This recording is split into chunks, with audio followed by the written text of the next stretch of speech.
నిన్న రాత్రి చెప్పినట్టుగానే నిన్న ఏమి చేయకూడదో అనే దాని గురించి తెలుసుకున్నాం. ఎవరిలాగా ఉండకూడదు అనేదాన్ని తెలుసుకున్నాం కదా. ఈ రోజున కొత్త సంవత్సరం వచ్చినప్పుడు చేయాల్సిన విషయాల గురించి, ఏమి చేయాలి, ఎలా చేయాలి అన్న విషయం గురించి మనము ధ్యానం చేద్దాం. పరిశుద్ధ గ్రంథంలోంచి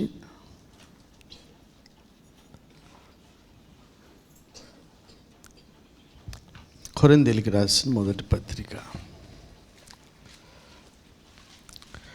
11వ అధ్యాయం మొదటి వచనం చదువు. నేను క్రీస్తును పోలి నడుచుకున్న ప్రకారము మీరును నన్ను పోలి నడుచుకొనుడి. చాలు, ప్రార్థన చేద్దాం. పరిశుద్ధుడా, పరలోకమందున తండ్రి, నీ దాసులమైన మేమందరం ఏకీపించి ప్రార్థన చేస్తున్నాం. నూతన సంవత్సరంలో మొదటి దినమున సంఘముగా మేమందరం చేరి నేను స్తుతించుటకు, ఆరాధించుటకు, నీ నామాన్ని గొప్ప చేయుటకు నీ దాసులమైన మాకు మీరు ఇచ్చిన సమయాన్ని బట్టి వందనాలు. ఈ సమయంలో తండ్రి నీ లేఖనాలు ధ్యానించడానికి సిద్ధపడుచుండగా మీరు మాతో మాట్లాడండి. మాకు వినుబుద్ధిని, గ్రహించు హృదయాన్ని దయచేయండి. గ్రహించిన ఉపదేశాన్ని పాటించే జ్ఞానం దయచేయండి. మాలో ఎవ్వరు కూడా వినువారిగా ఉండి మమ్మల్ని మేము మోసపరుచుకోనకుండా విన్నటువంటి ఉపదేశాన్ని అంగీకరించి పాటించి నిత్యరాజ్యానికి వారసులై కృప అందరికీ దయచేయమని యేసు నామములో అడుగుచున్నాం తండ్రి, ఆమేన్. అందరం కలిసి కొరింథీయులకు రాసిన మొదటి పత్రిక 11వ అధ్యాయం మొదటి వచనం చదువుదాం. నేను క్రీస్తును పోలి నడుచుకొనుచున్న ప్రకారం మీరును నన్ను పోలి నడుచుకు. చాలు. ఈ సంవత్సరంలో మనము మన ఆధ్యాత్మిక జీవితము నడవడి ఎలాగుండాలి అన్న దాన్ని బట్టి ఆలోచన చేస్తే, పౌలు గారు చెప్పినటువంటి మాట, నేను క్రీస్తును పోలి నడుచుకొంచున్నాను. మీరు కూడా క్రీస్తును పోలి నడుచుకోండి అనలే, నన్ను పోలి. ఎవరిని పోలి? నేను మా తాతలాగా చేశాను రా అంటే మనోడికి కొడుకు ఏం చెప్పాలి? నువ్వు నాలాగా చెయ్యని చెప్పాలి. ఇక్కడ క్రీస్తును పోలి నడుచుకున్నాడు, ఆయన్ను పోలి నడుచుకోమని చెప్తున్నారు. ఈ రోజున మనం ఎవరిలాగా ఉండాలంటే రెండు ప్రధానంగా తీసుకుందాం. ఒకటి ప్రభువులాగా, పౌలులాగా. ప్రభువులాగా, క్రీస్తులాగా. దేవుని గురించి రాయబడినది ఏంటంటే ఆయన పరిశుద్ధుడు. పరలోకంలో ఏమున్నది అక్కడ? పరిశుద్ధుడు, పరిశుద్ధుడు, పరిశుద్ధుడని ఆరాధన. ఇప్పుడు నేను పరిశుద్ధుని కనుక మీరును పరిశుద్ధులై ఉండమని చెప్పారు.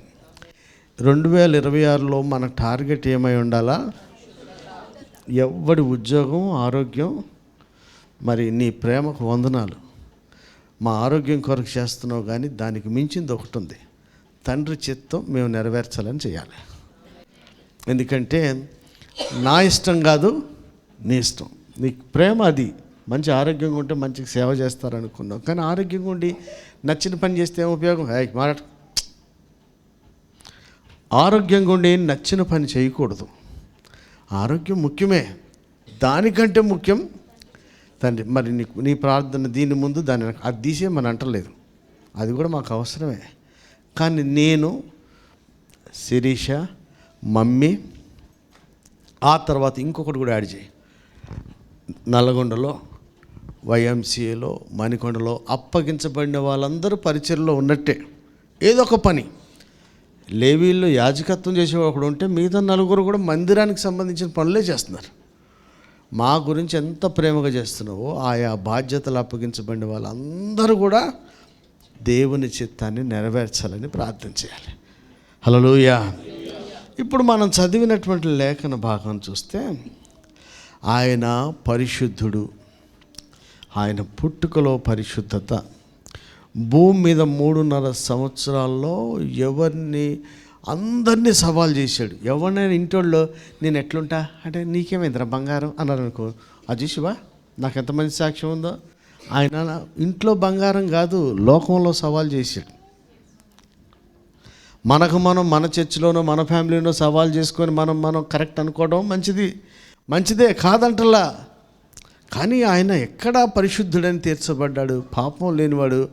లోకంలో సవాల్ చేశాడు, మీలో ఎవడైనా పాపం ఉందని స్థాపించగల సవాలు మన దగ్గర నుంచి లోకానికి వేసేంత ధైర్యం వచ్చే భక్తి మనం చేయాలి. ఈయన పాపుల స్నేహితుడు అంటే అన్నోడల్లా చెల్తుందా? వీడు తిండిపోతాడంటే చెల్తుందా? వీడు తాగబోతాడంటే చెల్తుందా? వ్యభిచారి అంటే చెల్లిందా? ప్రేమ లేదంటే చెల్తుందా? డబ్బాష అంటే చెల్తుందా? వీడు వ్యభిచారం చేస్తే నేను చూశానంటే చెల్తుందా? యోసేపు చెల్లిందా? కొన్నాళ్ళు జైలు వచ్చింది కానీ అదేం రుజువు కాల. నింద అవమానాలు అంటే అయ్యే. నింద అంటే ఏంటి అసలు? ఈయన వాలంటీర్ రిటైర్మెంట్ తీసుకుంటారు. ఎవరు? సైమన్ గారు అనుకో. నేను పోయి రాయలసీమలో పోయి మా ఊర్లో మా చర్చిలో ఒక ఆయన ఉన్నాడు, వాలంటీర్ రిటైర్మెంట్ అన్నాడు కానీ ఏదో కుంభకోణం చేసి ఉంటాడు. నాకు తెలుసా, నేను చూసినా, నా అభిప్రాయం చెప్పిన. కానీ రాయలసీమ అంతా పోలీస్ ఆయన ఏఎస్ఐ ఉండే సీను అని ఆయన కుంభకోణాలు చేస్తే పీకేశారంట. ఇప్పుడు భక్తుల్లాగా బైబిల్ పట్టుకొని వచ్చాడట. దేవుడు ఒక అవకాశం ఇచ్చాడు. ఈయన రాయలసీమ కర్నూలు ఆడుకోబోయిండు వాక్యం చెప్పడానికి. ఆల్రెడీ నేను ఒక చెడు బీజం వేసి పెట్టినా, ఈ కుంభకోణాలు చేసి వచ్చాడని. ఇప్పుడు ఆ కూర్చున్నాడు, ఎవ్వడికి ఎంత గొప్ప ఉపదేశం చేసినా వినబుద్ధి కాదు. అంటే నేను ఎంతమందిని ఎదవలు చేసిన అంటే నేను చెడిందిగాక ఇంకో తరం కూడా ఎవడు వినకుండా వాళ్ళు ఒక చెడు బీజం వేసి పడేశాం. అంటే మన అభిప్రాయం ఎంతమందిని పాడు చేస్తుందబ్బా. యేసు ప్రభుని తిండిపోతూ తాగబోతూ దయ్యం పట్టిన వాడు, పాపులకు స్నేహితుడు. మన అభిప్రాయాలన్నీ మంచియే అవ్వచ్చు, చెడియే అవ్వచ్చు. కానీ సవాల్ వేసినప్పుడు నిలిచిపోవాలి. అది సవాల్ వేసినప్పుడు కూడా నాలో పాపం ఉందని ఎవడు స్థాపించగలడు అని ధైర్యంగా సవాల్ చేసిన వాడు పరిశుద్ధుడైన మన ప్రభు. హల్లెలూయా. నేను పరిశుద్ధిని, నాకు తెలుసు, నీకు తెలుసు, నీకు కూడా తెలుసుగా అని పక్కన అడగట్లా, అందరిలో కూడా అడుగుతున్నాడు. నువ్వు చెప్పబ్బా దమ్ముంటే ఇప్పుడు అని అడుగుతున్నాడు. కనుక మనము ఈ 2026లో మన మెయిన్ ఎజెండా ఏంటంటే ఆయన పరిశుద్ధుడు, మనం కూడా పరిశుద్ధం. మిగతాయి పక్కన పెడదాం. అవి ఆటోమేటిక్గా వచ్చే ఉంటాయి, కొన్ని అడిగితే వచ్చే ఉంటాయి, కొన్ని అడిగినా రావు, అవసరాన్ని బట్టి దేవుడు ఇచ్చేవి ఉంటాయి. అందరికీ అన్ని ఇస్తాడా? కొన్ని అడిగినన్ని ఇస్తాడా? ఎవడన్నా ఏదన్నా పొందుకొని నీకు కూడా ఇస్తాడంటే అది ఆడికి అవసరం ఇస్తాడు, మనకు అవసరం కాదు ఇవ్వడు. అన్నీ వాళ్ళకి ఇచ్చిన నాకు ఇచ్చావు, వీళ్ళకి ఇచ్చిన నీకు ఇస్తావంటే అట్లా ఏముండదు. మన లైఫ్ గురించి మనకు దేవునికి తెలిసినంత బాగా ఎవరికి తెలియదు. కనుక మనకి మేలుకరమైనయే మనకిస్తాడు. మనల్ని దేవునికి దూరం చేసేయి, దేవునికి రాజ్యానికి దూరం చేసే వాటిని ఎంత కోరుకున్నా ఆయన ఇవ్వడు అనమాట. ఎందుకని? నిన్ను ఆయనతో ఉంచుకోవాలనుకుంటే ఇవ్వడు. ఏదో పోతే పోయాడు అనుకుంటే అడిగిందల్లా ఇచ్చి నిన్ను నరకాన్ని తీసిపోతాడు.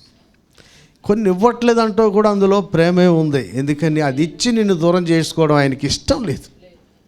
మన ప్రార్థనలో 90% రానే రావు. ఎందుకని? తెలియక చేస్తుంటాం. తల్లులారా ముఖ్యంగా ఎక్కువ పని చేస్తారు. నా కొడుకు ఇటు పక్క కూడా అటు పక్క కూడా ఏం తెలియపోయినా అది తల్లి ప్రేమ. ఈమె ఈ పక్క కూడా నిలబడలేదు కానీ ఆ పక్కన ఆలోచిస్తుంది. తల్లి ప్రేమ అది. అంత దూరం ఆలోచిస్తారు తల్లులు అనేవాళ్ళు. కానీ ఆయన ఏమన్నాడు? మీకు తెలియక అడుగుతున్నావమ్మా. మనం దేవునిలాగా ఉండాలనుకోవడానికి చాలామందికి ఏమనిపిస్తుంది అంటే నేను యేసు ప్రభులాగా ఉండాలి అనగానే వాడికి చూస్తున్నావు జాషువా, కొండ మీద ఎక్కి చెప్పాలనిపిస్తే మరి యేసు ప్రభు కూడా చెప్పాడు, జనసమూహాలు రావాలి. ఎవరక్కడ అనగానే 12 మంది లేచి రావాలి. ఎవడక్కడ అనగానే ఒక బుట్టలో రొట్టె చేప. యేసు లాంటి సేవ అంటే ఇది అనుకుంటున్నారు. యేసు లాంటి సేవకు ముందు సవాలు చేసినటువంటి పరిశుద్ధ జీవితం అయింది. అది కదా, అక్కడ పరిశుద్ధుడు అన్నాడు, ఇక్కడ పరిశుద్ధంగా ఉన్నాడు. అక్కడ ఒక మాట ఇక్కడ ఒక మాట కాదు. ఇది ఎందుకు చెప్తున్నా అంటే పరిశుద్ధుడని అక్కడ పుట్టిడు. ఆయన జన్మ పరిశుద్ధమని పుట్టక్కితం చెప్పారు. పరిశుద్ధాత్మ ద్వారానే గర్భం అని చెప్పారు. ఆయనను దైవ కుమారుడిగా భూమి మీద నరావతారిగా జన్మించాడని చెప్పారు. అలాంటి పరిశుద్ధునికి పెట్టడమే పరిశుద్ధుడు, పరిశుద్ధాత్మ వలన వచ్చినటువంటి వాడు. అలాంటి దేవునికి ఉన్నటువంటి లక్షణమే పరిశుద్ధత. అది ఈ 2026లో నేను ఎక్కువ సేవ చేశానా, నాకు సంఘం పెరిగిందా, కింద కడుతుంది, అందరూ వచ్చేస్తున్నారా, ఇది కాదు మ్యాటర్. నేను పరిశుద్ధంగా ఉన్నానా లేదా అనేది లెక్క. ఎందుకంటే పరిశుద్ధత లేకుండా ఎవ్వడు దేవుణ్ణి ఏంది 1000 మందిని చూసినా అక్కడ దేవుని చూడలేదు, ఏం లాభం?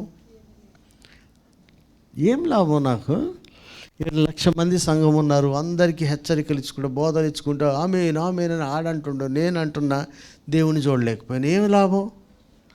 ఆయన పేరు మీద దగా చేసి మనం పోతలేదు 10 మందిని పోకుండా చేస్తున్నాం.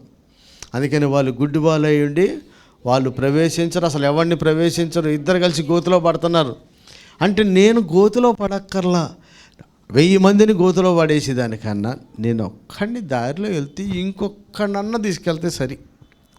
కనుక మనకు జీవితంలో ఎంత పరిచర్య, ఎంత సంఘము, ఎన్ని ఆత్మలు, ఎన్ని డబ్బులు, ఇవన్నీ సెకండరీ. అన్నిటికంటే ముఖ్యంగా పరిశుద్ధత. ఎందుకంటే మన దేవుడు పరిశుద్ధుడు కనుక మనం కూడా పరిశుద్ధంగా ఉండాలి. హల్లెలూయా. అంటే యేసులాగా ఉండడం అంటే పరిశుద్ధంగా ఉండడం. పరిశుద్ధం ఎట్లా వస్తుంది మీకు తెలుసుగా? అసలు పరిశుద్ధత ఎట్లా వస్తుంది? యేసు రక్తం మనల్ని పరిశుద్ధపరుస్తుంది. మన ఆ స్టేజీ దాటి వచ్చాం కదా. ఇప్పుడు రోజు స్నానం చేస్తారా మీరు? సంవత్సరానికి ఒకసారి చేస్తారా? నేను స్నానం 2 నిమిషాలు చేసి వస్తా. అందరంటే ఇదేం స్నానం అంటాడు. నేను రోజు చేస్తాను అన్న. నువ్వు గంట చేస్తావు అంటే మరి వారానికి ఒకసారి గీకుతున్నావు, ఎవడికి తెలుసునా? ఏమో నేను అడుగుతాను. నేను స్నానం ఇట్లా వస్తా, ఏంది ఇది అంటే మరి ఇప్పుడే కదా పొద్దున్న చేస్తే సాయంత్రం చేస్తే మళ్ళీ చేస్తాను, ఏం చేయాలాడా అని నా అభిప్రాయం చెప్తున్నా. అంటే రోజు చేసుకునేవాడికి మురికి తక్కువ ఉంటుంది. వారానికి ఒకసారి చేసామనుకొని బర్రెని గీకినట్టు గీయడానికి గడ్డి అవసరం. కొంతమంది తాళ్ళు రిబ్బన్లు పెట్టుకొని గీకుతూ ఉంటారు. ఎందుకు అమ్మప్ప ఏం అవసరం? నాకు అనిపిస్తుంది ఈ తాళ్ళు ఎవడు కనిపెట్టిడు. నేను చిన్నప్పుడు బర్రెలకు గడ్డి పీస్తూ చూసినా కానీ మనుషులకు తాళ్ళు ఏంది అవమ్మా ఆ డౌట్ వచ్చింది. చిన్నప్పుడు మేము చూడంగా ప్రతి చెరువు కాడికి వెళ్ళడం, ఒకడు గడ్డి పట్టుకోవడం, బర్రమని రుద్దటం. ఇక్కడికి వెళ్ళిన తర్వాత ఇంట్లో ఎవరు చూసినా ఇంకో జిమ్ము అట్లు, ఈ బర్రె ఎక్కడి నుంచి వచ్చింది, ఇది ఎక్కడి నుంచి వచ్చింది, ఈ తాళ్ళేంది, బర్రెకి గడ్డి అవసరం వచ్చింది, మనకేం అవసరం వచ్చింది అసలు? ఏందో అని ఎవరిని అంటలే, ఒక్కో శరీరానికి ఒక రకం ఉంటుంది ఏమో, కానీ నాకు అనిపించింది అట్లా. ఏంటంటే రోజు స్నానం చేసేవాడికి, పలుమార్లు చేసేవాడికి మురికి ఉండదు. చూడండి, ఎంత డ్రైనేజ్ అయినా సరే ఫోర్స్ నీళ్ళు వస్తూ ఉంటుంది చూడండి, అది ఫ్రెష్ వాటర్ లాగా మారిపోద్ది కోసేపటికి కదా. మనం ఎన్ని ఎదవలమైనా, ఎన్ని పాపాలు వచ్చినా, ఎన్ని దురాలోచనలు వచ్చినా, ఈ వాక్యము అట్లా వస్తూ ఉంటే, ఉదక స్నానం జరుగుతూ ఉంటే చెడు తలంపులు కూడా తలంపులు పోయి మంచిగానే బయటకు వచ్చేస్తాయి. అందుకనిగా నోరు తెరు బాగా నింపుతున్నది. మన నిండున్న దాన్ని బట్టి బయటికి వస్తుంది. కాబట్టి పరిశుద్ధత ఎట్లా వస్తుందంటే రక్తం ద్వారా వచ్చాం, విశ్వసించి వచ్చాం. పరిశుద్ధాత్మని అగ్నిలాగా కాల్స్తే ప్రతి అపవిత్రత కాల్చిపోద్ది. అంత దూరం పోవడానికి ముందుగా వాక్యం అనే ఉదక స్నానం. అందుకని బైబిల్ చదవమనేది ఏంది, మురికి వదిలించుకోమంటానికే కానీ ఏమో నాకేం కావాలి, నా సంతకానికి ఏం విలువ ఉంది సార్, నా సంతకం పెద్ద ఈడెక్కడ పెట్టలేక నా బుక్ మీద పెడతాడు అనుకుంటున్నారు కొంతమంది. ఏమో ఎక్కడ పెట్టలేక నీ బుక్ కాదు, అసలు పెట్టేదేముంది అందులో, పెడితే వస్తుంది, పెట్టకపోతే ఏమొస్తుంది, నీ మురికి పోవాలని కోరుకోవడం తప్పితే ఏముంది అందులో కదా. వాక్యం అనే స్నానం చేస్తూ ఉంటే మనకు దేహానికి మాలిన్యం అంటకుండా చూసుకోవడమే భక్తి. ఫస్ట్ ఇహలోక మాలిన్యం అంటకుండా చూసుకోవాలి. యాకోబు పత్రికలో ఉంది, దెస్సలోనికైలో కూడా ఉంది, పరిశుద్ధంగా ఉంటే ఘటములను కాపాడుకోవాలి. ఎవడు కాపాడాలి? ఎవడి కాడే. భార్యకి భర్త, భర్తకు భార్య కాపాడుకోవాలి. ఎవడి దేహాన్ని, ఎవడి హృదయాన్ని వారే కాపాడుకోవాలి. మన దేవుడు పరిశుద్ధుడు కనుక మనం కూడా పరిశుద్ధంగా ఉండునట్లు నెంబర్ 1 ఏంటంటే ఉదక స్నానం చేయాలి. రక్తం ప్రోక్షించబడి మనం నీతిమంతులుగా మార్చి పరిశుద్ధపరచబడి ఇక్కడ దాకా వచ్చినాం కదా. స్నానం చేసి బడికి వెళ్ళి మళ్ళీ స్నానం చేయమా? మరి ఏందా సంవత్సరానికి ఒకసారి ఊకే చదువుతామా అన్నట్టు అనకూడదు. ఊకనే మనం తిరిగి వస్తున్నాంగా. పోరంబోకుల మధ్యలో తిరుగుతున్నామంటే మనం పరిశుద్ధం ఏంటి? మనకు అదే బ్యాచ్లో కలిసిపోయామంటేనే మనం అదే టైప్ అని. కలిసిపోతున్నామంటేనే మనం అందులో కలిసిపోతున్నాం. కాబట్టి అలా కలవకుండా ఉన్నట్లుగా కొన్నాళ్ళకి ఏం చేయాలంటే, అందుకనే పాపం మానడం వేరు, పాపాన్ని అసహించుకోవడం వేరే. అంటే రాగరాగా మనం మానటం కాదు. అమ్మ నేనేంది కుక్కలాంటి బతికినానా, పందిలాగా దొరిలేనా అని మనకు అనిపించాలి. అసలు అట్ట అనిపిస్తలేదు అనుకుంటే అసహ్యం రాలేదని చేయటం బంద్ చేసినాం అంతవరకు. కుక్కలాగా ఎన్నిసార్లు వాంతికి తిన్నారా, నేను పందిలాగా ఎన్నిసార్లు బొర్లేరా అని మన గురించి మనకు అనిపించట్లేదా అంటే పాపం మానం కానీ పాపం మీద అసహ్యత రావట్లేదని. కనుక ఈ సంవత్సరంలో యేసుప్రభు పరిశుద్ధుడు కనుక మనం కూడా పరిశుద్ధంగా ఉండాలి. ఎందుకు పరిశుద్ధంగా ఉండాలంటే, పరిశుద్ధత లేకుండా ఎవ్వడు ఆయన్ని, నువ్వు ఆయనకు పైకి వెళ్ళాలని భక్తి చేస్తున్నావు, అది లేకుండా పోతే ఎట్లా? అది రావాలంటే వాక్యంతో ఉదక స్నానం చేయండి. పరిశుద్ధాత్మ యొక్క అగ్ని బాప్తిసం వస్తే ప్రతి తలంపులను కూడా అది కాల్చి పడేస్తుందట. ఆస్టిన్ గారని ఒక దైవజనుడు చెప్పాడు. ఆయన ప్రతిరోజు అగ్ని రావాలని ప్రార్థన చేస్తాడట. కాల్చమని. ఏం కాలుస్తారంటే పొద్దున్న నుంచి సాయంత్రం వరకు ఎంత మంచి ప్రార్థన చేసినా ఏదో ఒక చెత్త అనేది బుర్రలోకి అగ్ని వచ్చి దాన్ని కాల్చేయాలట. పడుకునేటప్పుడు కల్లా చెత్త ఉండటానికి వీల్లేదు. ఏమైందని చూడమాక, తెలిసి కొన్ని తెలియకొని. ఇప్పుడు ఈడ చెట్లన్నీ చెట్లు సగం కొట్టేసినాం కదా. మీరు కాసేపు అక్కడ కూర్చుంటే మీకు పౌడరు, మీ బట్టలు, సెంటు బాగానే అనిపిస్తుంది. కానీ ఏదన్నా ఒక వస్తువు అట్లా పెట్టి చూడండి, వితిన్ 2-3 మినిట్స్కి ఇట్లాంటి ఇంత దుమ్ము వస్తుంది. అంత దుమ్ము మన మీద, మన కంట్లో, మన నోట్లో రోజు పోతుంది అక్కడ. అంటే మనం నోటీస్ చేయగలిగామా? ఏదన్నా ఒక వస్తువుని అలా పెట్టినప్పుడు దాని మీద కనబడితే, టేబుల్ మీద చూడండి, నేను మా పిల్లలు తిడతా, దున్నపోతున్నారు, ఏం బైబిల్ తుడవలేదేందిరా అంటే, ఇప్పుడే తుడిచాను అంకుల్. మనకు నమ్మబుద్ధి కాదే. మనకంటే ఎవరికి? నాకే అస్సలు నమ్మబుద్ధి కాదు. ఎందుకంటే ఇంత కాదు, ఇంత ఉంది. వాళ్ళు తుడుస్తారు కదా, ఇమీడియట్గా వస్తుంది. ఎందుకంటే ఇది వరకు ఆపే చెట్లు ఇప్పుడు లేవు.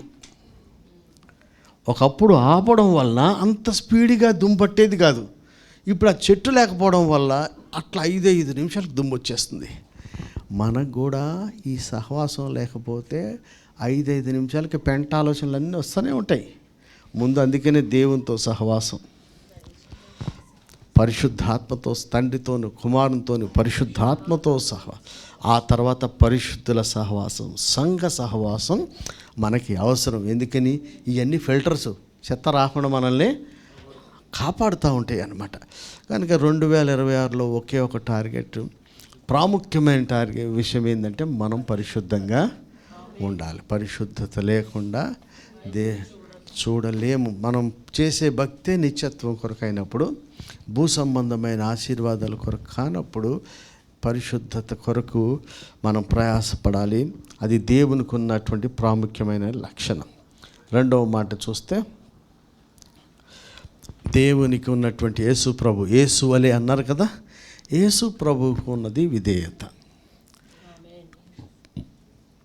దేవుడు లోకాన్ని ప్రేమించి కుమారుని, చెప్పండి అబ్బా, యోహాను 3:16.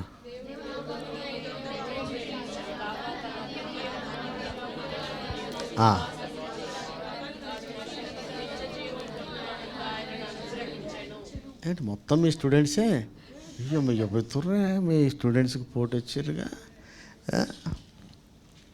ఇక్కడ ఏంటంటే తండ్రి కుమారుని పంపించాడు. కుటుంబాల్లో, సంఘాల్లో ఒక పద్ధతి నేర్చుకోవాలి. నిషా, రాజా వినండి. మన ఇంట్లో, మన సంఘాల్లో ఒక పద్ధతి.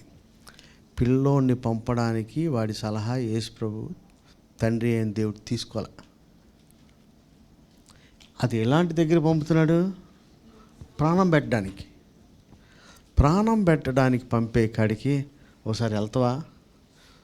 వాడు వెళ్తా అంటే కూడా మనమే ఒకసారి ఆలోచించుకో అని చించుకొని ఆడి వెనక్కి వచ్చేలా చేస్తారు. అక్కడ ఆలోచించుకోలేదు. తండ్రి కుమారుణ్ణి పంపించాడు. ఆయన భూమి మీదకి వచ్చేసాడు. మనకు తెలుసు కదా, ఫిలిప్పీ పత్రికలో ఏమనున్నది? విధేయత అనడానికి 2:5-8 నుంచి ఆయన తనను తాను రిక్తునిగా చేసుకొని దరిద్రుడిగా వచ్చి అక్కడ ఉన్నటువంటి ఆ సీట్నన్నిటిని విడిచిపెట్టడానికి ఇష్టపడి, చదువు రచన 5 నుంచి, క్రీస్తు యేసునకు కలిగిన ఈ మనస్సు మీరును కలిగి ఉండుడి. ఆయన దేవుని స్వరూపము కలిగిన వాడై ఉండి దేవునితో సమానముగా ఉండుట విడిచిపెట్టకూడని భాగ్యమని ఎంచుకొనలేదు, కానీ మనుష్యుల పోలికగా పుట్టి దాసుని స్వరూపమును ధరించుకొని తన్ను తానే రిక్తునిగా చేసుకొనెను. మరియు ఆయన ఆకారమందు మనుష్యుడుగా కనబడి మరణము పొందునంతగా, అనగా శిలువ మరణము పొందునంతగా విధేయత చూపిన వాడై తన్ను తాను తగ్గించుకొనెను. చాలండి. యేసు ప్రభుకు విధేయత అంటే ఎక్కడొచ్చిందంట? పరలోకంలో ఉన్న భాగ్యాన్ని వదిలిపెట్టడానికి వెనకాడలేదు. విధేయత ఉన్నోడికి ఏంటంటే తన స్టేటస్ వదిలేసుకోవడానికి ఏమాత్రం, ఎన్ని చర్చిల్లో ఎక్కడెక్కడ ఉన్నాయో ఏమో తెలియదు, కానీ మనలో ఉన్న గొప్ప లక్షణం ఏంటంటే వాళ్ళ చదువుని బట్టి, జీతాన్ని బట్టి ఎవ్వడు పోజు కొట్టరు. ఇక్కడ ఇవన్నీ చూస్తూ ఉంటే నేను ఎంత అదృష్టవంతుని, ధన్యుని అనిపిస్తూ ఉంటుంది. ఇక్కడ ఎవ్వరు వాళ్ళ ఆర్థిక పరిస్థితులను బట్టి కానీ, సమాజంలో ఉన్న స్థాయిని బట్టి, ఆస్తులను బట్టి ఎవ్వరు ప్రవర్తించేవాళ్ళు లేడు. ఎవ్వరికి ఏ డ్యూటీ చేస్తే ఆ డ్యూటీని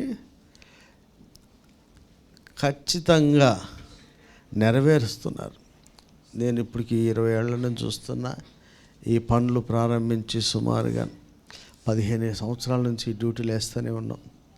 ఈ రోజు వరకు కూడా ఎవరు కూడా చెయ్యనని కానీ, ఇంకొకరిని తక్కువ చేయటం కానీ, ఈ పని నా స్థాయికి తగినది కాదని కానీ అన్నోడు ఎవరు కూడా లేరు. ఎవరు మనకి మాదిరి అంటే మన ప్రభువే. ఆయన రిక్తుడిగా భూమి మీదకి వచ్చాడు.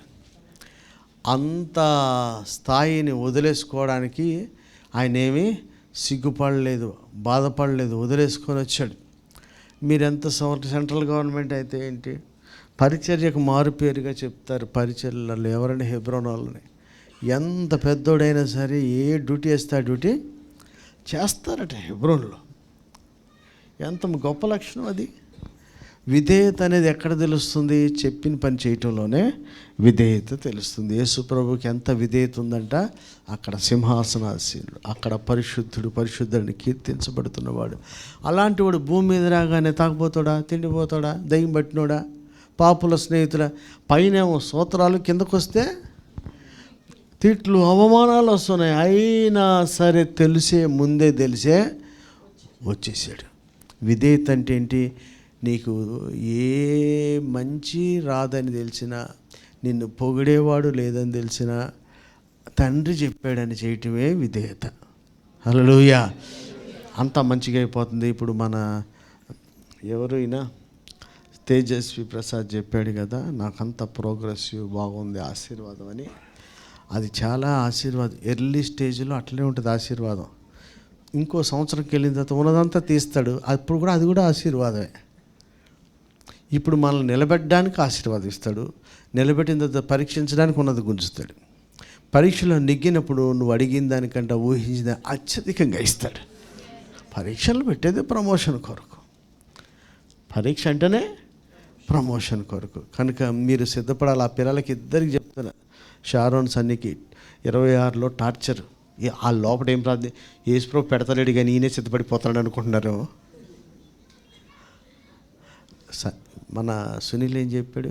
దేవుడు చెప్పదలుచుకుందంత వీళ్ళ ద్వారా చెప్తున్నాడులే, ఆయన టార్చర్ అంతా కూడా నా ద్వారానే వస్తుంది. నీకు నిలిచి ఉండాలి సార్. బోర్డు ఎక్కడో పేపర్ రెడీ అవుతుంది, ఇక్కడ ఇన్విజిలేటర్ హెడ్ మాస్టర్ ఈ రాత్రి అయింది. నేను పెట్టే టార్చర్ కూడా అక్కడ రాసిన పేపరే.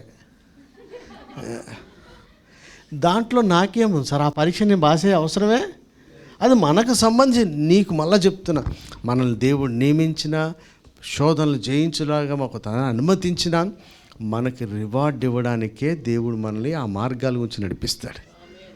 దేవదూతలకి లేని భాగ్యం ఇచ్చాడు అబ్బాయి. ఎందుకంటే దేవదూతల కంటే మనల్ని పైన పెడుతున్నాడు. కాబట్టి నేను నేర్చుకోవాల్సింది ఏంటంటే, ఆ పరమ తండ్రి కుమారుని పంపించినప్పుడు విధేయత వచ్చేసింది. తన స్థానం ఏంది, ఇదేంది, పాసరలు చూస్తుంటాయి కదా, ఇక్కడి నుంచి అక్కడ కూర్చోవడానికి అసలు నరకం అనుభవించినప్పుడు ఈ నరకాన్ని పోతే ఎట్టుంటాడు అనిపించింది. ఒక్క సీటు ముందుకు వెళ్తే, కొంతమంది మీటింగ్లలో ఆంధ్రాలో ఎక్కువ ఉంటుంది గొడవ, పోస్టర్లో ఫోటో సైజ్ తగ్గితే గొడవలు అయిపోతున్నాయి. 2 ప్రసంగాలు, ఫస్ట్ ప్రసంగం ఎంత సెకండ్ ఇస్తే అంత సీనియర్ ప్రసంగికుడు. మనం ఇంకా సీనియర్ అనుకొని ఆశీర్వాదం బాధించామనుకోండి, ఆడ మీటింగ్ తగలేసిపోతాడు నిప్పేసి. మన ఫస్ట్ ప్రసంగం కంటే సెకండ్ ప్రసంగం ఇవ్వకుండా ఫస్ట్ తీస్తే ఉంటారు. ఎవరికైనా కొత్తవాడికి ఇవ్వయా, సీనియర్లకి తర్వాత ఇవ్వాలి లాస్ట్లో ఉంటారు. సార్ ఇంకా సీనియర్ అని ఆశీర్వాదం ఇస్తే నొప్పేసిపోతాడు మన మీటింగ్కి.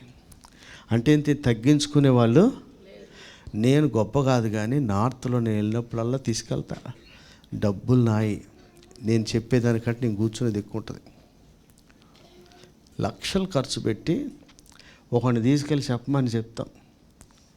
దాంట్లో నేను నేర్చుకున్నది ఏంటంటే, ప్రభు దగ్గర నుంచే ఆయనే రక్తం ఇస్తాడు, ఆయనే ప్రాణం పెడతాడు, ఆయనే పరిశుద్ధపరుస్తాడు, ఆయనే మనకిస్తాడు, ఆయనే తన మాట మనలో ఉంచుతాడు. కానీ ముందు మటుకు మన ముఖమే చూపిస్తాడు. మొత్తం అంతా అయిందే, అవునా కదా? అన్నీ అయిందే. ఒక్క బొమ్మ మటుకు, దిష్టి బొమ్మ, మన ఫేస్ ఒక్కటి ముందు పెడతాడు. మొత్తం లోపలంతా అయిందే. మనం నిలబడినప్పుడల్లా మన దిష్టి బొమ్మ టైపే అనుకోవాలా. మొత్తం మనమే రియల్ అనుకుంటే ఎట్లా? మనలో కార్యసిద్ధి కలగజేసేవాడు, వాక్శక్తిని అనుగ్రహించేవాడు, ప్రభావం మనలోంచి బయలుకు తీసుకొచ్చేవాడు అంతా ఆయనే. అంత చేసి ఆయన కోసం తగ్గించుకోవాలి మనం. ఎందుకంటే తగ్గించుకొని వచ్చిన కుమారుణ్ణి తండ్రి మహిమపరిచాడు. హల్లెలూయా. ఎలా మహిమపరిచాడు తెలుసా? భూలోకమందు పరలోకమందు సర్వాధికారం, తీర్పు తీర్చడం. తండ్రి ఎవడికిని తీర్పు తీర్చడండి. ఇచ్చుకో, ఏ కుమారుడికి ఇచ్చి పడేసాడు, నువ్వు ఎవరికి ఇస్తే అడిగారా నాయన. ఎందుకు వచ్చినాయి సార్ ఇవన్నీ? వచ్చేయమంటే వచ్చాడు. సింహాసనం వదిలేశాడు, స్తోత్రాలు వదిలేశాడు, దూత గణాలు వదిలేశాడు, పొగడ్డం వదిలేశాడు. కిందకు వస్తే తిట్లు రివర్స్ వస్తాయి. మనం అడుగు పెడితే పరిచర్యకి వెళ్తే చాలామందికి ఇవాళ పరిచర్యకి వెళ్ళాం అనుకోండి, ఒకడు యేసుప్రభుని నమ్ముకుంటా అని అనుకో, రేపు కూడా బయలుదేరుతాడు. ఇవాళ ఎలాగని చంపకేసి కొడతారు, రేపు వెళ్తారా? నీకు అంతా వింటా ఉంటే ఎవడైనా పోతాడమ్మా, నువ్వు పోయేది ఏముంది అందులో? ప్రతికూల పరిస్థితుల్లో కూడా అది తిండిపోతాడో తాగిపోతాడో అని ఆగిపోయినా అయింది. తండ్రి చిత్రవత్వం నెరవేర్చడానికి వచ్చాడు, ప్రాణం పెట్టడానికి వచ్చాడు. ఆ పని మీద ఉన్నాడు. కానీ ఎదుటివారి రెస్పాండ్ బట్టి దేవుని చిత్త ప్రకారం బయలుదేరిన వాడి పద్ధతులు మారకూడదు. మారితే అది విధేయత కాదు. కనుక ఈ రోజున యేసు లాంటి విధేయత మనం కలిగి ఉండాలి. అంటే ఎట్లాంటి విధేయత? హై రేంజ్లో ఉన్నవాళ్ళం కూడా కిందకి రమ్మంటే వచ్చేయాలి. స్తుతులు పోయినాయి, స్తోత్రాలు పొగడతలు పోయినాయి, ఇక్కడికి వస్తే తిట్లు. అలాంటి తాను ఐశ్వర్యవంతుడైన వాడు దరిద్రునిగా రిక్తునిగా భూమి మీదకి వచ్చాడు. అలాంటి పరిచర్య మన ప్రభు చేసినారు. కనుక ఈ 2026లో మనకి విధేయత అంటే ఏంటి? మరలా చెప్తున్నా, విధేయత అంటే ఏంది? చెప్పిన పని. నేను చెప్తున్నాను, మనిషికి నచ్చిన పని ఈజీ, చెప్పిన పని కష్టం. షారోన్ పాప క్రిస్మస్ గుడ్ ఫ్రైడే అయిపోయిందా, మరి న్యూ ఇయర్ ఏమవుద్ది అనుకున్నావు చెప్పు. షారోన్ సాక్ష్యం, ఇది క్రిస్మస్ కాదు, నాకు గుడ్ ఫ్రైడే లాగా ఉందంతే. నేను చిత్రహింసలు పెట్టిన క్రిస్మస్ రోజున. ఎందుకని? ఇంకా వారం రోజుల్లో నీ హింసలు స్టార్ట్ అవుతున్నాయి, ఇదే ట్రయల్ రన్ అని చెప్పి విడుదల చేసిన. పాపం ఏంటమ్మా? దేవుడు మహిమపరచబడాలి ఆమె ద్వారా. అలాంటప్పుడు సిలువ లేనిది మహిమ ఎట్టొస్తుంది? సిలువ లేనిదే పునరుద్ధానం ఎట్టొస్తుంది? నాకు సిలువ వద్దు, నాకు ఖండింపొద్దు, గద్దింపొద్దు, నాకేమొద్దు అనుకో. నీకు సిలువే లేకపోతే పునరుద్ధానం ఏది, మహిమ ఏది? కిరీటం ఎక్కడి నుంచి వస్తుంది? ముళ్ళ కిరీటం వద్దన్నాడికి మహిమ కిరీటం ఎక్కడి నుంచి వస్తుందమ్మా? వద్దనుకునేవాడికి నెక్స్ట్ దాన్ని వద్దనుకుంటున్నారన్నమాట. కనుక అమ్మా, నువ్వెన్ని చెప్పినా నేను ఆపేదైతే ఉండదు. చాలామంది వెళ్ళిపోయారు, మీరు పోయినా నేనేమనుకోను. ఎందుకంటే ఆయన అప్పగించిన పని నేను చేయడానికి ఉన్నాను, కానీ మీకు నచ్చిన పని చేయడానికి నేను లేను. నేను పలుమార్లు అందుకనే చెప్తాను, నేను ఎవరినన్నా రిగ్రెట్ అయ్యేదే లేదు. అందులో నా పర్సనల్ ఇంటెన్షన్స్ ఏమీ లేవు. ఆయన సన్నిధిలో నిలబడి చెప్తున్నా, ఎవడెవడికి నేను ఏం తిట్టినా ఏం చేసినా అవన్నీ నా మీదకి రావాలని కోరుకుంటున్నా. మీరు నా మీద అనుకున్నవి కూడా కోరుకోండి, అంత కరెక్ట్ అనిపిస్తే. అనిపించకపోతే మార్చుకోవాలి. కాబట్టి ప్రభువు యొక్క విధేయత మళ్ళా చెప్తున్నాను చూడండి. అక్కడేమో స్తోత్రాలు, ఇక్కడేమో తిట్లు, అక్కడేమో సింహాసనం, ఇక్కడ దరిద్రునిగా రిక్తుడిగా వచ్చాడు. అయినా సరే చిత్తము నెరవేర్చబడ్డానికి ఓచుకున్నటువంటి దాన్నే విధేయత అంటారు. ఇంకా పోతే మూడవ మాటగా, నెంబర్ 1 ఏంటి? పరిశుద్ధత. నెంబర్ 2 ఏంది? విధేయతలు. ఇదంతా తండ్రి గురించి చెప్పినా కదా. లూకాసు వార్త 2లో ఏముంది? ఆయన ఇంటికి వెళ్ళి మరియకు, యోసేపుకు, తల్లిదండ్రులకు ఆయన లోబడి ఉన్నాడు. ఎన్ని సంవత్సరాలు అబ్బా? 18 ఏండ్లండి. 12వ సంవత్సరం నుంచి 30వ వరకు. నేను ఇది చెప్తున్నా, పాట పాడే ప్రీతి నిరీక్షణ. మీకు పాట ఏమో తిప్పి తిప్పి పాడతారు, ఇంటికాడ ఎంత తగ్గి ఉంటారో అదే భక్తి. ఇప్పుడు నేను చెప్పడం గొప్ప కాదు, నా పైన ఉన్నాడు మాట వింటమే గొప్ప. అసలు అది కష్టమైంది ఏంటి భూమి మీద? ఏమో నీ ఆస్తి సగం తగలేస్తావు, కానీ నేను చెప్పినట్టు ఏంటో కష్టం అవుతుంది. అన్నిటికంటే కష్టమైంది మాట వినటమే కష్టం. ఆయన మనకు మాదిరి కనుక విను. 18 ఏళ్ళు 12 ఏళ్ళ నుంచి లూకాసు వార్త రాసిన చదువు 51, 52. లూకాసు వార్త 2వ అధ్యాయం. అంతటా ఆయన వారితో కూడా బయలుదేరి నజరేతునకు వచ్చి వారికి లోబడి ఉండెను. ఆయన వారికి ఎవరి బయలుదేరచ్చు? వారికంటే ఎవరికి? మరియా యోసేపులకే. ఎన్ని సంవత్సరాలండి పరిచర్య ప్రారంభం? 18 ఏళ్ళు లోబడి. మీరు కరెక్ట్గా సంవత్సరం మీకు అప్పగించే పనిలో లోబడి ఉండండి. ఇందులో సొంత అభిప్రాయం, సొంత నిర్ణయాలు లేకుండా మీకు అప్పగించబడి 1 ఇయర్ లోబడి ఉండండి. ఎంత కష్టమో తెలుస్తుంది. కానీ శరీరధారిగా ప్రభు వస్తే 18 ఏళ్ళు విధేయత చూపించాడు. విధేయత అంటే ఎట్లా అంటే, ఆ తండ్రికి విధేయత చూపించడం ఎంత ముఖ్యమో ఇక్కడున్న తల్లిదండ్రులకు, సంఘ కాపరికి, ఆత్మీయ తండ్రులకు, ఆత్మీయ నాయకులకు, వీళ్ళందరికీ కూడా విధేయత చూపించడం అంతే ముఖ్యం. ప్రభు అది చూపించాడు. శరీరధారిగా ఉన్నప్పుడు 18 ఏళ్ళు ఈ తల్లిదండ్రులకు కూడా చూపించాడు. 2026లో ఏం నేర్చుకోవాలమా? నెంబర్ 1 పరిశుద్ధత. నెంబర్ 2 కష్టమైనయే. ఏది సులువు కాదు. మన ప్రార్థన అంతా కూడా చేయండి, ప్రతిరోజు చేయండి. మీరు ప్రతి పాయింట్లో ఏమైనా చేసుకోవాలి. లాస్ట్లో పరిశుద్ధత కొరకు ప్రార్థన. నేను యథార్థంగా దేవుని చెప్తా, ఫస్ట్ లెగ్గానే హృదయ శుద్ధి కొరకే ప్రార్థన చేస్తాను. అంతరంగంలో శుద్ధి ఆయన కోరుతాడు. ఎవడి మార్గం వాడికి సరిగ్గానే. మనకు మనం మార్కులేసుకుంటే మనమే నెంబర్ 1. అసలు మన కిందనే మొత్తం భూమి అంతా కిందే కనపడద్ది, మనమే పైన ఉంటాం. మన మార్గం మనకు అట్లనే కనిపిస్తుందండి. కానీ మన అంతరంగాన్ని మనం పరిశీలించుకోలేం కదా. పరిశీలించే నీతి గల దేవుడు, పరిశీలించే దేవుడు కూడా నీతి గల దేవుడు. ఆయన నీతి తప్పి ఎవరిని పక్షపాతం బట్టి చేయడు, కరెక్ట్గానే చూస్తాడు. అప్పుడు మనం కరెక్ట్గా ఉండాలి. చూసి కదా యాత్ర కానాను వైపు వెళ్తా ఉన్నా, మనలాగా రోజు చర్చకొచ్చేస్తున్నా, బైబిల్ సంకలో పెట్టేసుకున్నా, డబ్బులు వేసేస్తున్నా. ఇశ్రాయేలు అన్నాడు, వీళ్ళు యాత్ర కానాను వైపు ఉంది, కానీ మనసు హృదయం మటుకు లోపటంతా వెనక మీదే, ముందడకేమో ముందే ఉంది. మరి మనం కూడా చర్చికి వస్తున్నట్టే ఉంది, బైబిల్ పట్టుకున్నట్టే ఉంది, పాస్టర్ అనే ఉంది, సేవ చేస్తున్నట్టే ఉంది, కానీ మన హృదయం ఎక్కడ ఉంది అనేది ఎవరికి తెలవాలి? ఆయనకు ఒక్కడికే తెలుసు. ఆ మాట ఎవరన్నారు? మోషే అన్నాడా? అంటే నడిపించేవాడికి తెలియదు నువ్వు ఎటు తిరుగుతున్నావు అనేది, దేవునికే బాగా తెలుసు. మోషేకేం తెలుసు? ఏడన్నా ఆగిపోతే పుచ్చుకుని సాగిలపడి రండ్రా అంటమే తెలుసు, కానీ హృదయం ఏడ కూర్చుంది అనేది ఆయనకి తెలుసు. ఈ ఫిజికల్గా నడకనే చూసుకుంటారు, కానీ నిలబడినోడు, శరీరంతో ఉన్నోడు హృదయం ఎక్కడ పోతుంది అనేది ఆయన మాత్రమే చూడగలడు. హల్లెలూయా.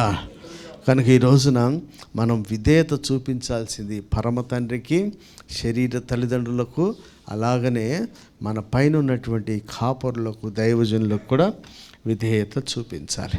ఆ తర్వాత ఎలా ఉండాలనే అంశాలు ధ్యానం చేస్తున్నాం. నెంబర్ 1 అంటే పరిశుద్ధంగా ఉండాలి. రెండవది విధేయత కలిగి, మూడవది లేఖనముల యందు పట్టు కలిగి ఉండాలి. యేసు ప్రభుకు 12 ఏళ్లకే బైబిల్లో నాలెడ్జ్ ఉందా లేదా? మరి బైబిల్ ఎందుకు చదవరు మీరు? యేసు ప్రభు మీకు తోడు ఉండాలా? యేసు ప్రభు మనకి రెవెన్యూ డిపార్ట్మెంట్లో మున్సిపాలిటీ వ్యవహారాలు ఉంటాయి ఏంటి? మరి బైబిల్కి సంబంధించిన బైబిల్ మన హృదయంలో ధర్మశాస్త్రం ఉండాలన్నా, లోకజ్ఞానం ఉండాలన్నా? మరి బైబిల్ ఎందుకు చదవరాబా? ఆయన 12 ఏళ్లకే ప్రశ్నలు వేస్తే రాజా ఎట్ట తట్టుకోలేకపోయాడా? కార్పొరేటర్ ఎక్కడ ఉన్నాడు? కనబడతాడు, ఇడిపోయాడా? వంటకాడికి వెళ్ళిపోయాడు అప్పుడే. 12 ఏళ్లకే బైబిల్లోంచి ప్రశ్న వేస్తుంటే, అమ్మ ఇక్కడ ఉన్న నిద్ర లేచాడు, వెరీ గుడ్, బాగున్నా. నాన్న నైట్ డ్యూటీ చేస్తే కొడుకు నిద్ర వచ్చేస్తుంది. ఇది 12 ఏళ్లకే బైబిల్లో పట్టొచ్చిందంట. మనకి బైబిల్లో ఏమి రావాలి? లేఖనముల మీద పట్టు రావాలి. ఎందుకంటే దయ్యం మనం బడిగొట్టేది రెఫరెన్స్తోనే. ఈ మాట నేను పదే చెప్తున్నా. యేసు ప్రభు దగ్గరికి వచ్చినప్పుడు, ప్రతి దయ్యం వచ్చినప్పుడల్లా ప్రతి 3 సార్లు వాక్యం ద్వారానే. మనకి ఎప్పుడన్నా వస్తే బైబిల్ ఎట్లుందిగా, అవునుగా మా పాస్టర్ బలి నన్ను మోసం చేశాడే అని పుస్తకం అనేస్తావు నువ్వు. వీళ్ళు లేనిపోని దగ్గరికి ఇతరులు నన్ను పొద్దున్న లేకంటాడు, సాయంత్రం లేకమంటాడు. మిట్ట మధ్యాహ్నం సూర్యుడు రాగానే ప్రార్థనిస్తే దేవుడు జవాబిచ్చాడు. రెఫరెన్స్ తగ్గింది అనుకో నీకు, వీడు పగలు లేకూడదు అనుకుంటాడు. ఇక జనాలు మోసం చేస్తారనుకో. అందుకనే వాక్యం మీద మనకి పట్టు రావాలి. ఎందుకంటే వాక్యం అనే ఖడ్గం అని ఉంది కదా. శత్రువుని జయించడానికి చేతిలో ఏముండాలి? అసలు ఖడ్గం ఉండాలి. ఖడ్గం ఎక్కడ ఉండాలా? అందరికి బొడ్లో ఉంటుంది ఖడ్గం. కొంతమంది యుద్ధ వీరులు ఎట్ట వెళ్తారు? ఆయుధాలు ఎక్కడుంటాయి? ఇక్కడేమో రైఫిల్ ఉంటుంది, ఇక్కడ ఇది ఉంటుంది, ఇక్కడ నైఫ్ ఉంటుంది. ఒరే బాబు, నువ్వు దాన్ని అటు తిప్పుతావా, నువ్వు నన్ను చూస్తావా? మరి నేను ఇట్టున్నాగా వైడ్ ఉందా? నేను చూసినప్పుడు కూడా వైడే వస్తుందరా. ఇప్పుడు కొంతమంది యుద్ధానికి వచ్చినప్పుడు శత్రువు రాజాడనుకో, వీడు రాగానే ఇట్నే వస్తారు. ఈ కత్తి తీయడి, రైఫిల్ తీయడి, సత్తడం ఉంటాడా? అంటే సంకలం ఉంది, బైబిల్ నోట్లో లేదు అడిగి. ఆయుధం వాడడం కూడా అంటే బైబిల్ ఉంటుంది దిండి కింద, కారులో బైబిలు, బ్యాగులో బైబిలు, నెత్తి కింద బైబిలు, రాత్రి ఆదివారం బైబిల్ ఒకటి, శనివారం బైబిల్ ఒకటి. నోట్లో ఏ బైబిలు లేదు, సినిమా పాట తప్పనిచ్చి. ఏమవుతుందా? శత్రువు వచ్చి అట్ట వేసిపోతాడు మనల్ని. ఇప్పుడు వీడికి రైఫిల్ కత్తి ఉందా లేదా? వీడి బొడ్డుకే కత్తి ఉంది, ఇక్కడ బెల్ట్ రైఫిల్ ఉంటుంది, ఇంకోటి ఉంటుంది, కానీ ఏది దిగిపోతే ఏం సుఖం? కాబట్టి వాక్యం మనకు తెలిసి ఉండాలి. శోధన జయించుటకు, శత్రువుని ఎదిరించు ఆ లేఖనం ద్వారానే ఎదిరించాలి. అది యేసుప్రభు యొక్క విధానం. సో ఈ 2026లో మనకి దేని మీద పట్టు రావాలి? లేఖనముల మీద, సబ్జెక్ట్ మీద పట్టుండి 70 మార్కులు, 90 మార్కులు, 100 మార్కులు వచ్చినా పర్వాలే, కానీ శోధనలో పడిపోయామనుకోండి, ఏమవుతుంది సార్? ఆ శోధన జయించినట్లుగా, అపవాదిని ఎదిరించుటకు శక్తి గలవారు మగునట్లుగా మన చేతిలో ఏముండాలా? మెలకు ఉండి ప్రార్థన ఉండాలి, వాక్యం అనే ఖడ్గము రెండూ ఉండాలి. కనుక ఈ కొత్త సంవత్సరంలో అందరూ కూడా వాక్యాన్ని బాగా చదవండి, చదివిన దాన్ని ధ్యానించండి. ధ్యానిస్తూ ఉంటే ఈ మెత్తని హృదయం మీద ఆ వాక్యము వ్రాయబడితే దాన్ని చేర్పేసేది ఎవడు కూడా ఉండడు. హల్లెలూయా. ఇక పోతే ఇక నాలుగవ మాటగా ప్రార్థన. యేసుప్రభు అంటేనే ఎప్పుడు ప్రార్థన? పెందల కాడనే రాత్రి. అంటే సెన్స్ ఏంటంటే ఒంటరిగా ఉంటే ప్రార్థన, మందిలో ఉంటే తండ్రి చిత్తాన్ని నెరవేరుస్తూ ఉంటాడు. ఒంటరిగా ఉంటే ఏం చేస్తారు? వందడితో ఒంటరిగా ప్రార్థన. అంటే నేను నేర్చుకుంది ఏంటంటే పబ్లిక్ ప్రేయర్ తక్కువ ఉండాలి, పర్సనల్ ప్రేయర్ ఎక్కువ ఉండాలి. అది యేసుప్రభు విధానం. కొంతమంది జనాల్లో నిలబడి 40 నిమిషాలు చేస్తారు. తప్పని నేను అన్నగాని నువ్వు ఇంటికాడ 80 నిమిషాలు చేస్తే బాగుంటుంది.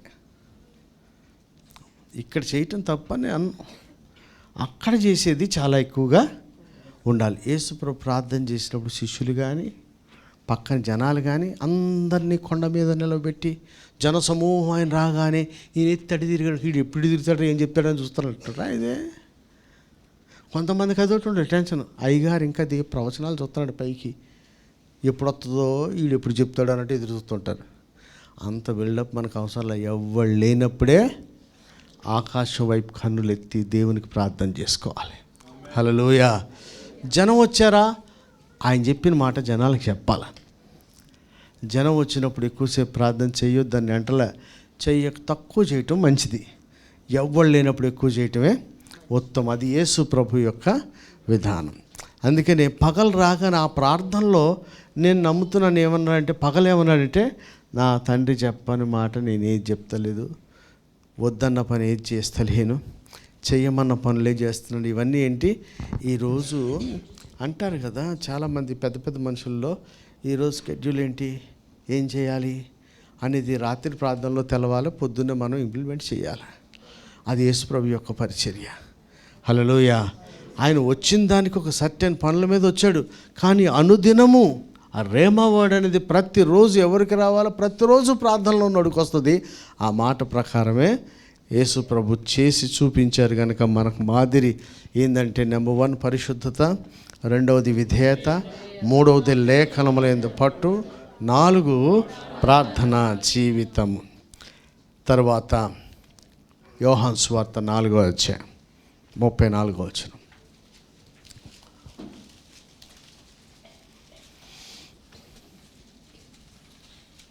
యేసు వారిని చూచి, నన్ను పంపిన వాని చిత్తం నెరవేర్చుటయు ఆయన పని తుదముట్టించుటయు నాకు ఆహారమై ఉన్నది. చాలండి. నన్ను పంపిన వారి చిత్తం నెరవేర్చుటయే ఆహారము అయ్యున్నది. మనకి భోజనం లేకపోతే ఎంత నీరసం వచ్చేస్తుందో, దేవుని పని చేయకపోతే, చిత్తం నెరవేర్చకపోతే కూడా అంత నీరసం వచ్చేయాలి. భోజనం మీద ఎంత ఇంట్రెస్ట్ ఉంటుందో, అందరూ నీరసం వస్తుందని తింటారా, బాగుంటుందని తింటారా? నీరసం తర్వాత ముందు టేస్ట్ కోసం కదా. ఎవరైనా సరే ఈరోజు పని చేయాలి, కొంచెం తిని బలం పొందుకొని పని చేద్దామని రోజు తింటున్నారు అందరూ. మనం తిన్నదానికి ఇంకో 10 సంవత్సరాలు కూడా చేసేయచ్చు పని, అట్టుంది. అంటే ఈరోజు పని కోసం ఎవడు చేయట్లే, అది ఆటోమేటిక్గా ఉంది బలం, కొన్ని రోజులు వెళ్ళిపోద్ది. అయినా ఇవ్వాలి, ఏం తినేస్తాను, ఇంట్రెస్ట్ మీద తినేస్తున్నావు. ఇంట్రెస్ట్ ఏమైంది అని ఆయన చూపించింది ఏంటంటే, తండ్రి చిత్తం నెరవేర్చుటే. అంటే భోజనం మీద ఎంత ఇంట్రెస్ట్ ఉందో అంతకంటే ఎక్కువ ఇంట్రెస్ట్ తండ్రి చిత్తం మీద నెరవేర్చాలి. అదే ప్రతిరోజు కూడా నేను మీకు ఒకటి చెప్పను, నేను పర్ఫెక్ట్ అని కాదే అని చెప్తాను వినండి. నేను చేసి 2006లో ప్రభు నన్ను నల్గొండ రమ్మన్నప్పుడు వచ్చి, నాకు బండి ఉండేది, సెంట్రా, టీవీఎస్ సెంట్రా. ఆవిడ 100-110 మైలేజ్ అని ఆ బండి కొనుక్కున్నా. అది కూడా ఒకటి గిఫ్ట్ ఇచ్చాడు నాకు. నేను నేను పోతానికి నాకు చిన్న మోపెడ్ ఉండేది, అది మా భార్య ఎక్కగానే అది ఆగిపోయేది. అంటే నేను కూడా పైలవాన్ ఏం లేదనుకోండి, ఇప్పుడు పైలవాన్, అప్పుడు ఏం కాదు. అప్పుడు ఆమె కూడా సగమే, మీ ఇద్దరం కలిసి ఎంతనో. ఇప్పుడు ఒకడట్ట తయారైనాం, నాకు పోటీ ఆమె పోటీ నేను. ఆ మోపెడు హైదరాబాదులో అప్సి కూడా దాటి తార్నాక దాటగానే ఇంకా ఇది ఎక్కదిక ఆరాధన థియేటర్ చెప్పి అది మొత్తుకోవడం, దానికి ఆరాధన ఎక్కువైపోయింది, ఇంకా మొత్తుకునేది, అది వెళ్ళకపోయేది అస్సలు. ఎప్పుడంటే ఒకసారి ఆడ మెథడిస్ట్ చర్చిలు ఉంది మెట్టుగూడలో, ఆడ ఒక పెళ్ళికి పోతున్నాం, బంధువుల పెళ్ళికి. ఇది వెళ్తలేదు, ఆడ పెళ్ళి అయిపెట్టిస్తుంది, కొయ్యం మొత్తుకుంటుంది.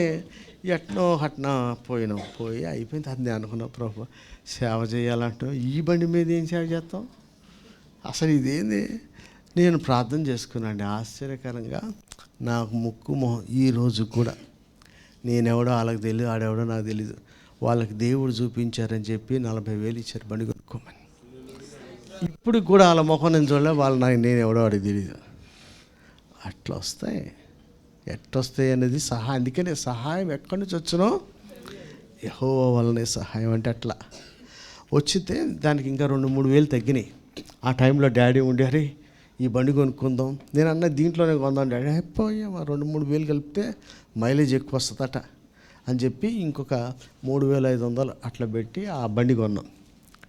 అప్పుడు బోడుపల్లో షోరూమ్ ఒకటి ఉండేది, టీవీఎస్ షోరూమ్. కొనుక్కొని ఇక వస్తే మీరు నమ్ముతారా, 59 మండలాలు నేను తిరిగిన. 59 మండలాలకి ఆఫీస్కి వెళ్ళి ఆడ బోర్డు ఉండేది, ఇప్పుడు ఉన్నాయో తెలియదు. అక్కడ అన్ని గ్రామ పంచాయతీల పేర్లు ఉంటాయి మండల ఆఫీస్లో. మరి ఇప్పుడు ఉన్నాయా, ఎట్లుందో సిస్టమ్ తెలియదు. నేను వెళ్ళి అన్ని ఫోటోలు తీసుకొచ్చుకునేవాడిని. నేను రోజు వీటి గురించి ప్రార్థన చేసేది. ఇప్పటివరకు ఏమి నెరవేరలే, కానీ నేను చేసిన విధానం, ప్రభు నన్ను పంపిస్తే ఏంది అది, సాగర్ రోడ్డుకి వెళ్ళి ఆడ ఏదో పెద్ద ఊరా హర్ష రోడ్డు, 4 రోడ్లు ఉంటుంది ఒకటి, అక్కడికి మనసు పడ్డది నాకు. ఇప్పటికైనా అక్కడ పోవాలి, ఒక చర్చి పెట్టాలి. నాగార్జున సాగర్కి పోతుంటే ఒక సర్కిల్ వస్తుంది, పెద్ద ఊరే కదా, హాలియా కదా సార్, ఇంకా ముందుకి ఆ సర్కిల్లో అక్కడ దాకా పోయి అన్నీ తిరిగి 59 మండలాలు, ఒకటి కాదు. అప్పుడే కదా నేను మునుగోడు ఈ ఫ్లోరైడ్ బాధితులందరినీ చూసి వచ్చింది. ఇవన్నీ తిరిగి ఏమో చేద్దాం అనుకుని దేవుడు నాకు ఈ జిల్లా అన్నాడు, ఈ జిల్లా అంతా తిరిగేయాలని చెప్పిన. ఎందుకు చెప్తున్నా అంటే ఒకటే ఆశ, ఆయన చిత్తం నాలో. ఇప్పుడు నాకు చెప్పడానికి రాదు, పెట్రోల్కి డబ్బులు లేవు. 2 రూపాయలు రాగానే మీరు ఇటు తిరుగుతున్నారే, ప్రతి గల్లీ నేను తిరిగి వచ్చినాన్ని. ఏ పల్లెటూరికి ఎక్కడి నుంచి దారిలోనే అంతా ఐడియా ఉందని బండి మీద తిరిగి వచ్చినాయి. అట్లా తండ్రి చిత్తం నెరవేర్చాలి, ఈ ప్రాంతానికి పంపించారు అంటే ఆ ప్రాంతం మీద మనకి మనసు పడేసుకొని తిరగాలట. తిరిగేసి ఏమన్నా దేవుడు ద్వారాలు తెరుస్తాడు, సహాయం చేస్తాడన్న ఆశ ఉంటే ఖచ్చితంగా గొప్ప కార్యాలు దేవుడు మనకు చేస్తాడు. హల్లెలూయా. దేవునికి ఏందంట పరిచర్య ఎలా చేశారు, ఏం పరిచర్య అది, తండ్రి చిత్తము నెరవేర్చుటయే ఆయనకి. అంటే ఈ 2026లో మనకేం రావాలబ్బా, ఏం కావాలి నీకు, తండ్రి చిత్తం. మన ఇష్టం నెరవేర్చాలన్న ప్రార్థనలో 40 రోజులు, ఇంకొక 20 అవసరమైతే నీ ఇష్టం కోసం ఇంకొక 21 చేస్తావా, నువ్వు అనుకున్నది అయిపోద్దంటే అందరూ చేసేస్తారు. మనిషి అంటే వాడికి సహజం.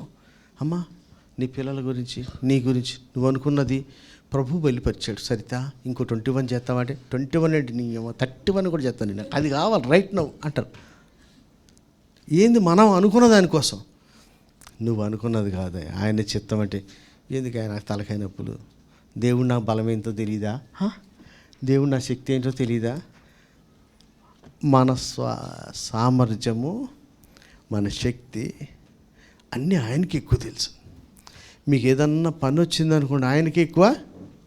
పురుషుల కూడిక అయిందాక ముత్తయ్య గారు ఏమన్నాడు, సుధాకర్ పీకిపోయింది ఏదో అన్నాడు కదా, అత కాదు మంచిగా సమ్మక్క సారక్కలాగా మాట్లాడేసిండు ఒక మాట. పీకలేకపోయిండంట. నువ్వు పీకి ముడేస్తావని ఆయన నమ్మాడు. ఇప్పుడు ఎవరు, ఆయన నమ్మకాన్ని ఒమ్ముగి చేయి మాకు. ఎవరి నమ్మకం, ముత్తయ్య గారు నిన్నట్టు నమ్మిండయా. ఇప్పుడు మన మీద మన సహోదరులకు నమ్మకం కూడా గొప్పగా ఉంది కదా. అంటే ఈసారి దయాకర్ గారిని పెట్టాడంటే ఏంది, ఏదన్నా చేస్తాడని అనుకుంటున్నాడు సారు. ఎక్కడున్నాడు ముత్తయ్య గారు, అది చూసి చెయ్యి కూడా లేపుతుండే. అబ్బా అంటే ఏంది, నీ మీద ఆయన ఎంత నమ్మకం పెట్టుకున్నాడు. కనిపించి 2-3 చూసి ఆయనే అన్ని నమ్మకాలు పెట్టుకుంటే గర్భంలో రూపించబడక్కితో నుంచి చూసిన ఆయనకి మన గురించి ఇంకెంత బాగుంటుంది తెలుసండి. మన సొంత ఆలోచన పెట్టుకొని మనమే చేయగలం, మనమే చేయలేము అనుకుంటే ఎట్లా. నేను చెప్తున్నాను కదా, నేను దాదాపుగా నాకు 20 ఏళ్ళు వచ్చే వరకు నేను ఒకరిద్దరితో తప్పితే ఎక్కువ మందితో ఎప్పుడు మాట్లాడాలి. 94 వరకు నేను ఎక్కువ మాట్లాడే సందర్భాలే లేవు. అట్లా రాజా నువ్వు కాగితం రాసుకొచ్చావు, కొన్ని రోజులు కాగితాలు చింపుతావు ఇక. ఎందుకంటే మనం ఆ స్టేజ్లోంచి వచ్చినాడే. ఇంకో పోలీస్ ఆయన సైమన్ గారు మైక్ ఇట్ట అనేవాడు, ఇక్కడ గుర్తుందా? ఇట్ట మరీ ఇట్ట మొత్తం గారు ఇట్ట పెడుతున్నాడు, ఆశీర్వాదం ఇట్ట పెడుతున్నారు. ఒకప్పుడు వీళ్ళు ఇట్ట పెడతారు, ఇక కొన్ని రోజులకు వస్తే అది వచ్చేస్తుంది. పైకి నుంచి శక్తి మనకు వస్తే ఎట్టుంటుంది అనుకున్నావు? కూసున్నోడికి చెమటలు పట్టాల అంటే ఏంది? మనం ఎవరిని బెదిరించలేకల ప్రభావం మనలో నుంచి వచ్చేస్తూ ఉంటే. హల్లెలూయా. ఎవరినో అనుకోకండి, నేను ఎప్పుడు ఎవరితో మాట్లాడలే, సాక్ష్యమే చెప్పలే జీవితం మొత్తంలో. మా డాడీ ఎన్ని పనిష్మెంట్లు ఇచ్చినా అలాంటి వాడిని నిలబడతలేనా? మీరేది నిలబడరబ్బా? ఇక నాకు అన్నిటికంటే అత్యానందం అంటే పిల్లకాయలకు ఉన్నంత కాన్ఫిడెన్స్ అసలు పెద్దోళ్ళకు కూడా లేదు. ఏం కాన్ఫిడెన్స్ వీళ్ళకి! ఒకడే మించి ఒకటి చెప్తున్నారు. వీళ్ళు పెద్ద అయిన తర్వాత తప్పిపోకుండా మనం ప్రార్థన చేయాలి. తల్లిదండ్రులు ప్రతి ఒక్కడి బాధ్యత, పెద్ద అయిన తర్వాత తప్పిపోకూడదు. కాబట్టి తండ్రి చిత్తం నెరవేర్చడమే మనకి ఆహారం. మా పిల్లకాయలు మాట్లాడుకుంటారట, వెళ్ళి 31వ తారీఖు వచ్చింది, ఇంకా ఉపవాసాలు అవ్వలేదు, న్యూ ఇయర్ రావలేదు. బేకరీకి వెళ్ళి నేను బ్రేక్ చేసేపాటికి పలాంది కావాలని ముందు చెప్తున్నట్టు వీళ్ళు. ఈ అమ్మ బ్రేకులో వీడికి బ్రేకులో ఈ ప్రార్థనకు ఫలితం రావాలని కూడా కోరుకోవట్లేదు వీడు. బ్రేక్ అయ్యేపాటికి నువ్వు బేకరీలో అది నింపిపెట్టు. అసలు ఏం కోరికలు ఉన్నాయి సార్! నాకు అనిపించింది, వీళ్ళు ఈసారి ఇన్ని ప్రార్థనలకు ఫలితం ఇవ్వాలని అనుకుంటున్నారా? ఆఖరి గంట, ఆఖరి నిమిషాలైనా ముద్ర పడితే బాగుండు అనుకున్నాడా? ఈ అమ్మ ముద్ర నేనే వేసుకుంటాను అనుకుంటాడు మన సుధా. ఒకరి దగ్గర, కొంతమంది దగ్గర ముద్రలు కూడా అలకడే ఉంటాయి. ఏ ముద్ర అంటే ఆ ముద్ర తీసేసుకున్నారు. మనకి ఈ ముద్ర కాదు, ఆత్మ ద్వారా ముద్రించబడ్డాం మనం. ముద్ర పైనుంచి రావాలా. పిల్లలు ఇంత ఫాస్టింగ్ చేసి బేకరీలో లేని చెప్పుకుంటున్నారంట. అందులో ఈడు కూడా ఉన్నాడు ఒకడు. లేనిది ఒకటే. ఇక రమ్మిగాడు కూడా అమ్మా అంత ఆర్డర్ ఇచ్చుకున్నారంటే నాకు అనిపించింది, ఈ ముగింపు ఫలితం వచ్చిందా లేదా అని కూడా ఎవడు ఆలోచించుకోకుండా ఏం తినేద్దామా, ఏం బ్రేక్ చేద్దామని అనుకుంటారు. అయ్యా, తండ్రికి ఎట్లా ఉందంటే బోధించామా లేదన్న తృప్తి మనకు ఉండకూడదు. మనం బోధించడం కాదు, తండ్రి చిత్తం నెరవేర్చబడిందా లేదా. ఆ చిత్తం నెరవేర్చబడేది ఎట్లుంటో చెప్పనా? తులసి, యాకోబు బాయి కాడ ఒక్క స్త్రీయే, అది కూడా తండ్రి చిత్తం నెరవేర్చబడిందా? ఏమో లచ్చలు ఉంటేనే తండ్రి చిత్తం కాదు. అగో నిరీక్షణ తెచ్చింది కదా, ఒక ఆయన ఒక్కడే అయి ఉండొచ్చు. చాలామంది దేవుని చిత్తం అనుకోగానే పెద్ద గుంపు, దాంట్లో మనం ఒకడం, రంగురంగులు బుడ్లు మెలగాలి. ఇదేందా? నువ్వు ఇటు తిరుగుతుంటే ఎటు తిరిగితే అటు సునీలు పడిపోవాలి, జాషువా లేచిపోవాలి, ఒకటి నేల మీద తేలాలి. ఇది కాదప్పా. యాకోబు బావి దగ్గర 5 నుంచుకున్న ఒక ఆమె మారడం కూడా తండ్రి చిత్తం నెరవేర్చబట్టమే. హల్లెలూయా.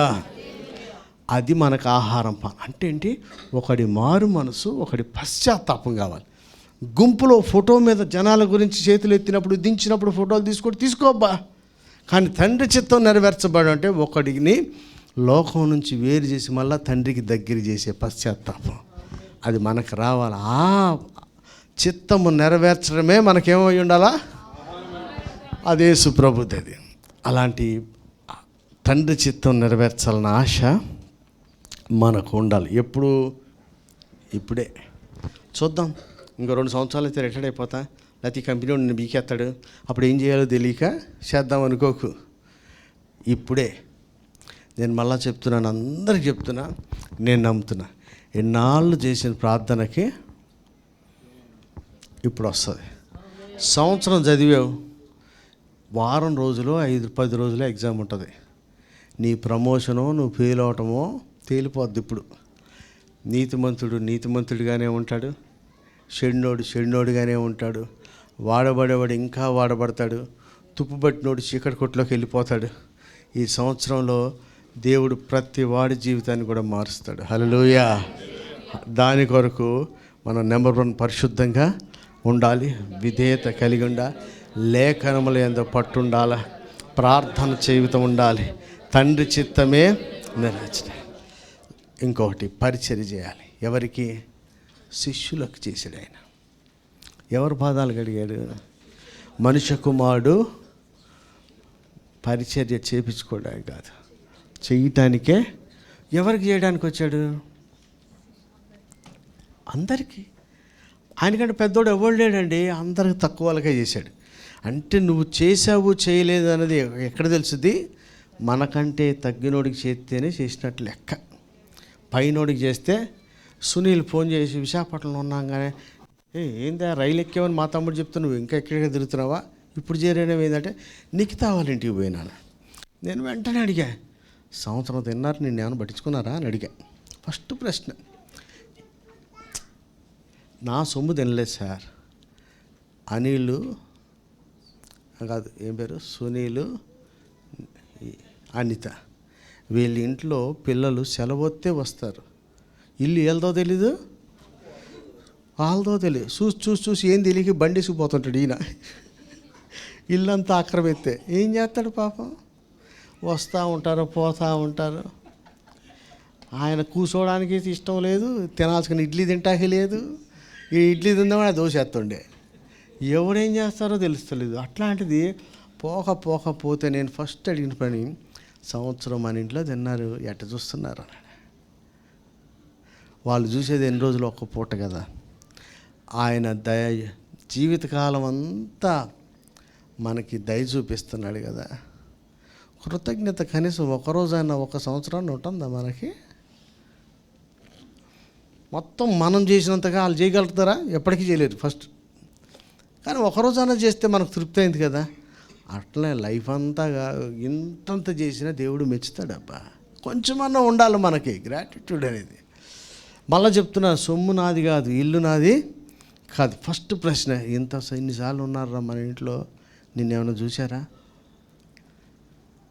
అంటే, ఇప్పుడు నేను నీ గురించి ఎట్ట అడిగానో దేవుడు నా గురించి కూడా నిన్ను అడుగుతాడేమో. ఏరే బాబు, ఇన్ని సంవత్సరం నుంచి వస్తాను మణికొండ, ఏమైనా చూసుకున్నావా లేదా అని అడిగాడు అనుకో, మళ్ళీ చెప్పగలిగేటట్టే ఉండాలి. నేను కూడా, మనం చేసి నిలబడే తక్కువ, కృపయే పరిచర్య చేస్తుంది, కృపయే నిలబడి దీన్ని కొనసాగిస్తుంది. ఇప్పుడు మనం ఏం చేయాలా? మనం చేసేది ఎంత, ఆయన చేసేది ఎక్కువ. మనము మేలుకు తగినట్లుగా, పాస్టర్ గారు బాగా చెప్తున్నారు, పాస్టర్ గారు వాక్యం దర్శించాడు, పాస్టర్ దానికి మీరు చెప్పిన అన్ని సగం కరెక్టే సార్, అందులో నా పాత్ర ఎంత ఉంది? 10% ఉంది, 90% ఆయనదే ఉంది. ఈ 10% పాత్ర కూడా ఏంది? శరీరం కాదు, విధేయతే 10%. ఆ 10% విధేయత ఉంటే 90% కృప మనల్ని నిలబెట్టి వాడుకుంటూ ఉంటుంది. హల్లెలూయా, హల్లెలూయా. అంటే ఏంటంటే, మన తలాంతుల సామర్థ్యం కంటే మన విధేయతకే దేవుడు ఎక్కువ మనల్ని వాడుకుంటాడు. పరిచర్య చేశారు, శిష్యులకు పరిచర్య చెయ్యాలి. నిన్న ఎప్పుడు చెప్పింది ప్రీతి, నిరీక్షణకు ఆయనకు అన్నం పెట్టాలనే చీర కట్టుకోలేదట. ఇవాళ రాడా? ఇవాళ కూడా వస్తాను, నువ్వు చీర కట్టేసినావు. నిన్ను చూసి, నీ చీర చూసాడు రావట్లేదు అనుకున్నా నేను.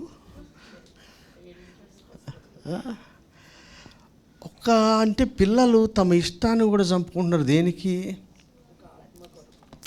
తగ్గించుకోవడం. అంటే మనలో చాలామంది బళ్ళు మీద, కార్ల మీద ఎక్కించుకొని రావట్లే అందరిని ఇక్కడికి కదా. మనకి ఎవడెవడో మనకంటే తక్కువ ఉన్న ఇంటికి పిలుస్తలే, అన్నం పెడతలేదా? ఇవన్నీ ఏంటంట, మన సోషల్ స్టేటస్ని బట్టి చేయటంలో ఏమీ లేదండి. మనకంటే తక్కువ ఉన్నోడికే చేస్తేనే మనం పరిచర్య చేయటానికి వచ్చామని. నేను పిల్లలకి ఎప్పుడు చెప్తా, దేవుడు నాకు లక్షల రూపాయలు ఇస్తున్నాడు, 2 అమ్మాయిలు దించడానికి నేను డ్రైవర్ లాగా వెళ్ళాల్సి వస్తుంది. నేను చెప్పిన, ఏముందే మీ చిన్నప్పుడు నడుచుకుంటూ పోయినావు, నిన్ను బడికి దించడానికి నేను కారు తీయాలి, మళ్ళీ నేను డ్రైవరు, మీ ఇద్దరు మళ్ళీ ఎప్పుడు రావాలంటే 4:30కి అని మళ్ళీ ఆడుకోవచ్చే, అది నాకు చూపించటం. పిల్లకాయలు 4:30. ఇప్పుడు డ్రైవర్ ఎవరు? డ్రైవర్ మ్యాటర్ కదా అక్కడ. నాకు వాళ్ళకి చేయాల్సిన అవసరం లేకపోయినా తగ్గించుకొని చేయటాన్నే బైబిల్లో యేసుప్రభు చేసి చూపించాడు. అయ్యా నిలబడి పెట్టాలి భోజనం, కూర్చొని పెట్టాలి కాదు. ఎవడికి పంచపక్ష పర్వాణాలు ఎవడికి పెడతానో, మిగిలిపోయిన సద్దన్నం ఎవడికి పెడతానో, ఆడికి సద్దన్నం తినే అర్హత ఉన్నోడికి కూడా సకల మర్యాదలు చేస్తేనే నువ్వు పరిచర్య చేయటానికి వచ్చినట్టు లెక్క కదా. ఉన్నోడికి ఎవడన్నా పెడతాడండి, లేనోడికి కూడా పెట్టగలగాలి. మన ప్రభువు ఎవరి కాళ్ళు గడిగాడంట? శిష్యుల పాదాలు. బోధకుండా నేనే చేస్తాను, మీరు చేసుకుంటారా అంటే తగ్గించుకోవాల్సి వస్తే ఎవరికైనా ఎక్కడ తగ్గించుకోవాలా? మీరు నా కాడ తగ్గించుకోవడం, నేను నా పైనోడి దగ్గర తగ్గించుకోవడం కాదు. మనమే ఇంకోటి దగ్గర మనకంటే తక్కువడి కాడ తగ్గించుకోవాలి. నేను మళ్ళీ చెప్తాను కదా, ఈ పిల్లలందరినీ వారం రోజులు పెట్టుకుంటే కానీ మీరు నా కోసం అసలు పాతనే చేయరు. ఎంత టార్చర్. ఈరోజు మార్నింగ్ కూడా డబ్బులు పోయినాయి ఇంట్లో. నిన్న నా డబ్బులు పోయినాయి, ఇవాళ మా ఆవిడ డబ్బులు పోయినాయి.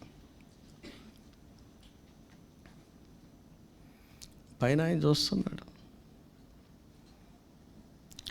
ఇప్పుడు కాతే రేపు, ఎప్పుడు కాతే మారుతారని. ఏమన్నా వీళ్ళందరినీ ఫోటోలు వేసుకొని పెట్టి డబ్బులు సంపాదిస్తామైంది?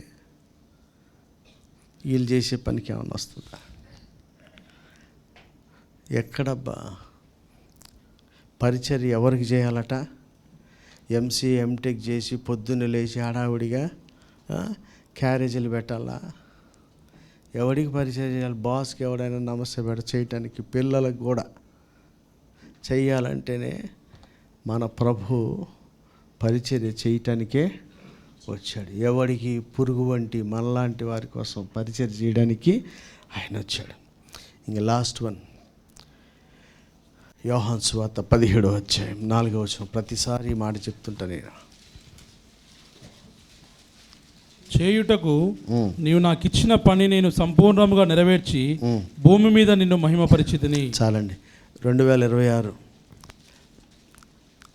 పిల్లలు పెద్దలు అందరూ మనకు అప్పగించబడిన పని, మళ్ళీ చెప్తున్నాను, నచ్చిన పని కాదు. మంచి క్రైస్తవుడికి ఒక మంచి లక్షణం రావాలి. అప్పగించిన పనే చేయాలి, నచ్చిన పని కాదు. ఒక మంచి క్రైస్తవుడి మంచి లక్షణం ఏంటి? అప్పగించిన పని, నచ్చిన పని కాదు. ఏ పని అప్పగిస్తే ఆ పనిలోను. ఒకసారి అపోస్తలుడయ్యాడు, ఒకసారి బోధకుడయ్యాడు, ఒకసారి సువార్థికుడయ్యాడు. ఏ టైంలో ఏదైతే మనం ఒకదానికి ఫిక్స్ అవ్వడం కాదు, దేనికి ఎక్కడంటే అక్కడ.